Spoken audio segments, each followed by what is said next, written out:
齐衡这辈子最爱过一个女人，那就是自己的妻子。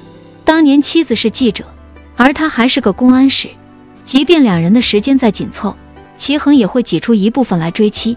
本以为妻子戴上结婚戒指的那一刻，齐衡会成为这个世界上最幸福的男人，可他错了。大男子主义的他，只有婚后才发觉，原来自己想要的只是一个贤妻良母罢了。只可惜妻子是个事业型的女人，每天有忙不完的工作，经常早出晚归，压根就没有做饭和收拾家的时间。对于男人来说，他们工作累了一天，回到家之后想吃口热乎饭，又或者可以得到妻子的几句暖心安慰，可这些对于齐衡来说却是一种奢侈。久而久之，两人之间就发生了很大的矛盾，经常吵架不说，还动不动就冷战。可即便再冷战，两人之间的失联也不会超过1个礼拜。不知从什么时候开始，妻子变得了无音讯，无论自己如何发疯般的寻找，可就是找不到妻子的身影。为此齐衡都有心结了，可生活还得继续。如果不是小舅子从监狱里被放出来了，恐怕齐衡对于妻子失踪的消息已经没有任何感觉了吧。所以小舅子总是埋怨齐衡不爱自己的姐姐了。这两人之间的火药味一天比一天浓厚，见面就掐，就像个定时炸弹一般。但这也不能怪小舅子，父母去世的早，是姐姐将他一手带大的，别提小舅子对姐姐的感情有多深厚了，齐衡这个外人是不会理解的。